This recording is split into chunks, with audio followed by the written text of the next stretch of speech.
الله أكبر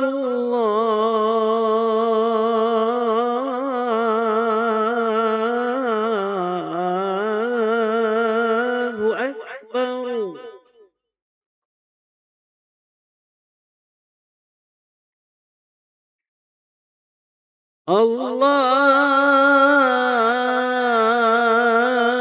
الله أكبر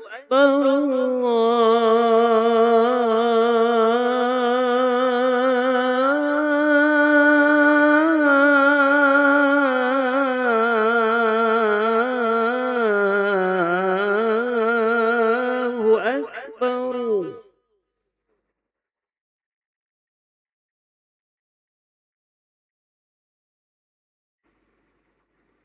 أشهد أن لا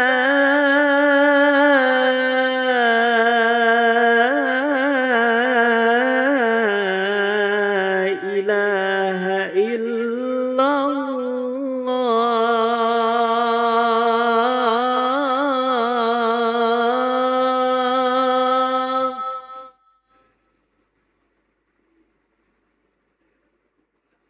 أشهد أن لا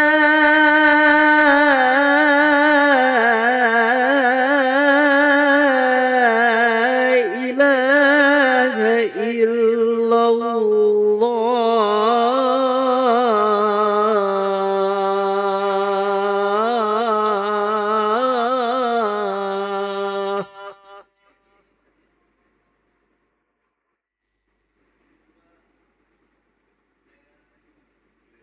أشهد أن محمدًا رسول الله.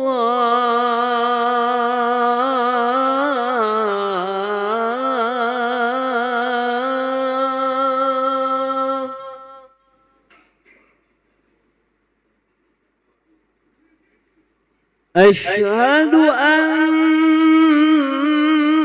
محمدًا رسول الله.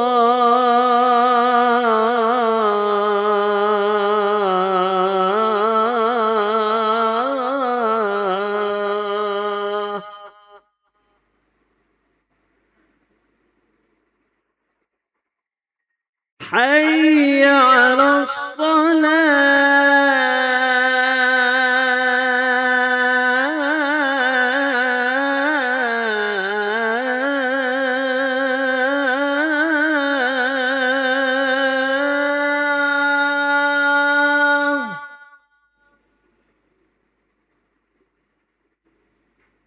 حي على الصلاة.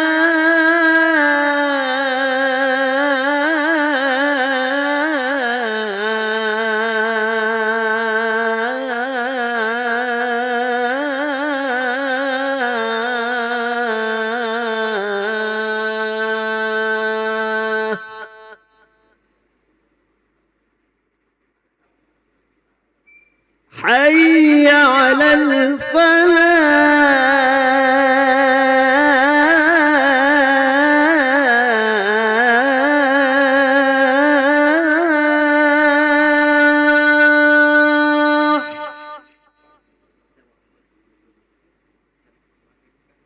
حي على الفلاح.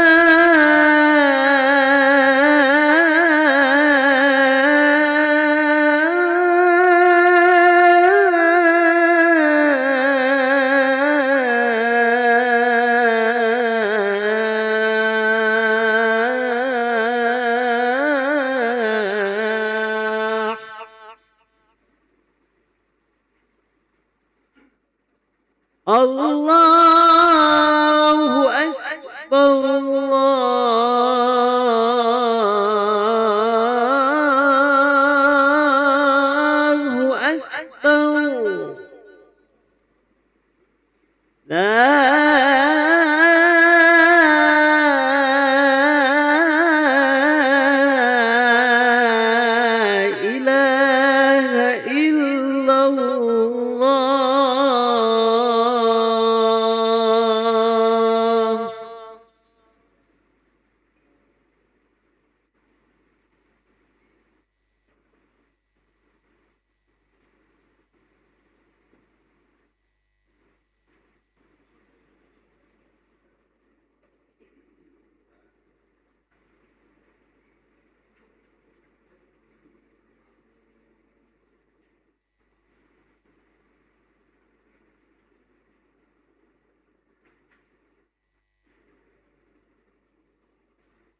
Bismillahirrahmanirrahim. Assalamualaikum warahmatullahi wabarakatuh. Alhamdulillahirabbil alamin. Allahumma shalli ala sayyidina Muhammad wa ala ali sayyidina Muhammad, amma ba'du. Jemaah salat maghrib yang dirahmati Allah Subhanahu wa taala, kami ucapkan selamat datang, ahlan wa sahlan wa marhaban bihudirikum fil Masjid Sultan Mahmud Badarudin Jaya Wikromo, Palembang. Hari ini, Rabu malam Kamis 30 Safar 1448 Hijriah atau bersamaan 12 Agustus 2026 Masehi. Mari kita bersama melaksanakan sholat maghrib berjamaah. Adapun selaku petugas pada hari ini, azan telah dikumandangkan oleh Al-Ustadz Fauzan Aziman Yazid SAG dan sholat akan diimami oleh Al-Ustadz Abul Khair SIC Al-Hafiz. Dilanjutkan cawisan ba'da sholat maghrib bersama guru kita Al-Mukarram Al-Ustadz Kiai Haji Dr. Andes Sarifuddin Ya'qub MHI dengan pembahasan kitab Al-Fiqh Al-Islami wa Adilatuhu.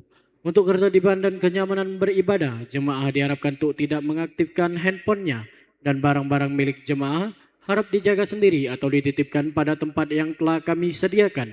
Dan kami himbau kepada para jemaah untuk berniat itikaf ketika masuk ke masjid serta mengikuti rangkaian zikir dan doa setelah sholat bersama imam sampai selesai. Demikianlah harap dimaklumi. Atas perhatiannya, kami pengurus Masjid Sultan Mahmud Badarudin Jaya Wikromo Palembang mengucapkan terima kasih. Selamat menunaikan sholat maghrib berjamaah. Semoga Allah SWT menerima rangkaian ibadah kita. Amin amin ya rabbal alamin. Wassalamualaikum warahmatullahi wabarakatuh. Allahu akbar, Allahu akbar. Ashhadu an la ilaha illallah. Ashhadu anna Muhammadar Rasulullah.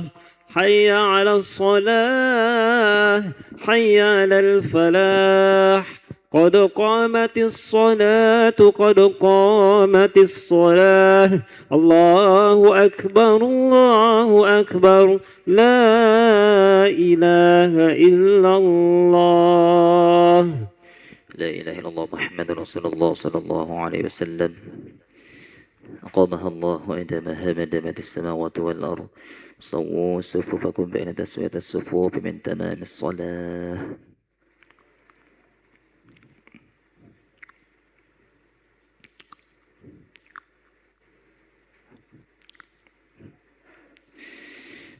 الله أكبر.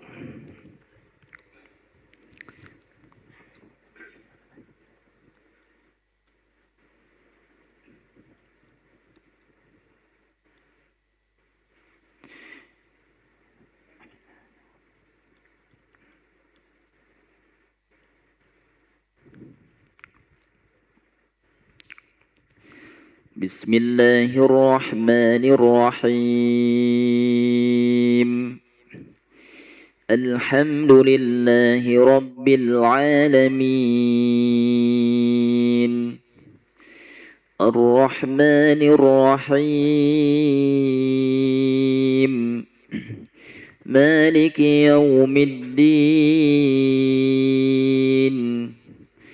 إياك نعبد وإياك نستعين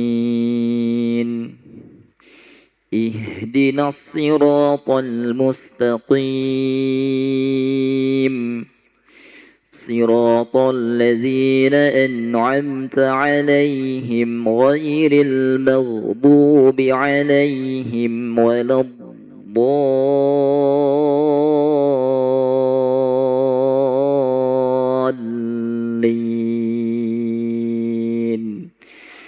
آمين.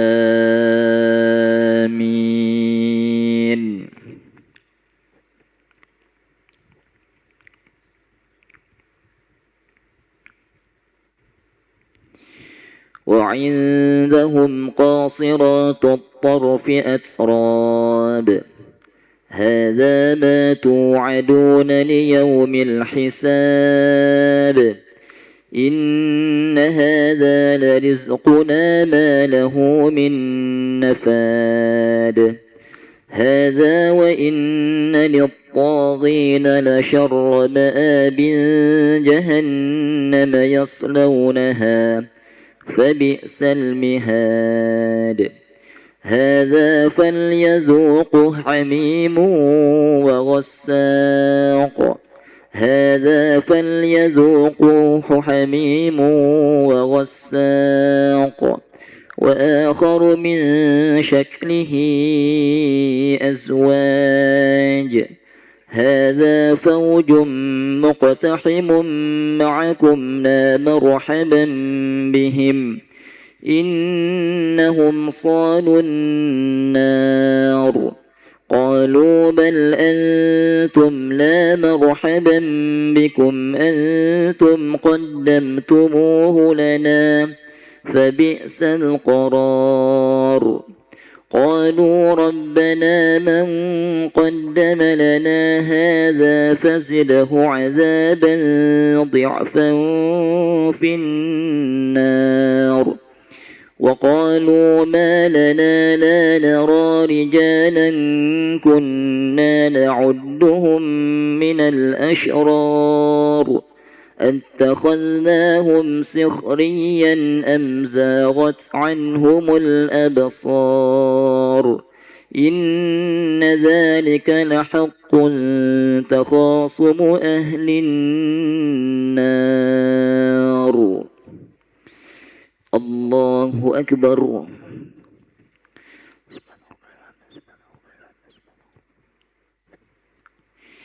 سمع الله لمن حمده الله أكبر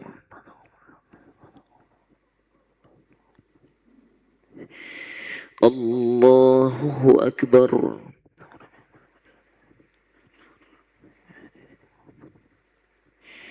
الله أكبر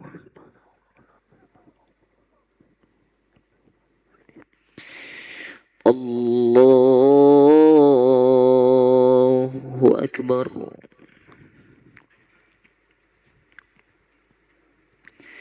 بسم الله الرحمن الرحيم الحمد لله رب العالمين الرحمن الرحيم مالك يوم الدين إياك نعبد وإياك نستعين اهدنا الصراط المستقيم صراط الذين أنعمت عليهم غير المغضوب عليهم ولا الضالين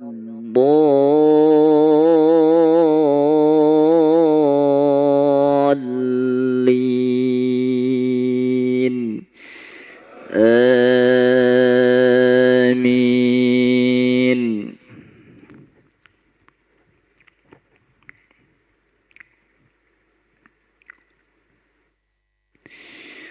قل إنما أنا منذر وما من إله إلا الله الواحد القهار رب السماوات والأرض وما بينهما العزيز الغفار قل هو نبأ عظيم أنتم عنه معرضون ما كان لي من علم بالملأ الأعلى إذ يختصمون إن يوحى إلي أنما أنا نذير مبين إذ قال ربك للملائكة إني خالق بشرا من طين فإذا سويته ونفخت فيه من روحي فقعوا له ساجدين فسجد الملائكة كلهم أجمعون إلا إبليس استكبر وكان من الكافرين. الله أكبر.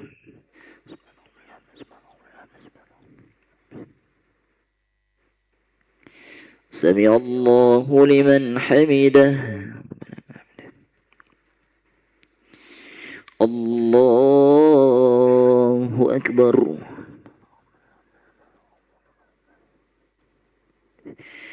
الله أكبر.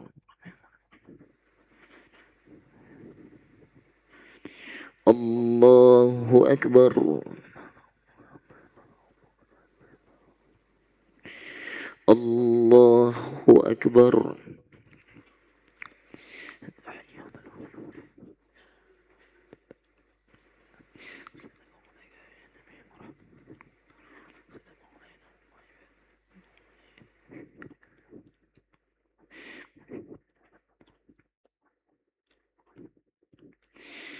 الله أكبر.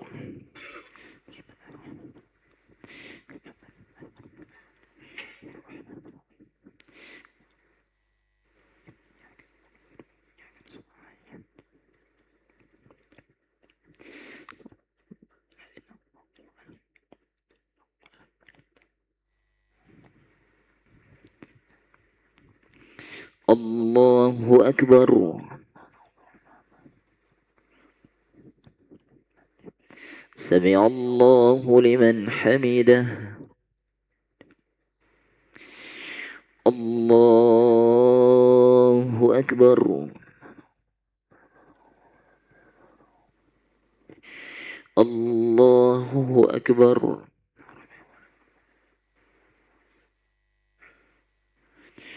الله أكبر.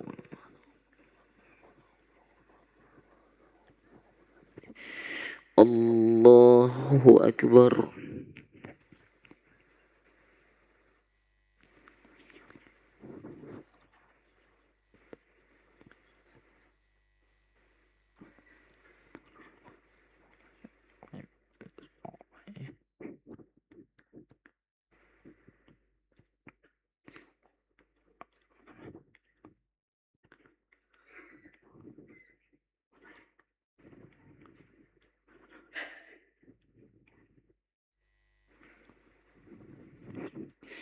السلام عليكم ورحمة الله.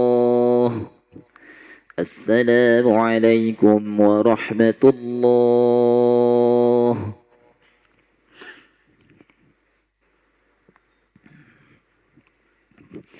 نستغفر الله العظيم الذي لا إله إلا هو الحي القيوم ونتوب إليه.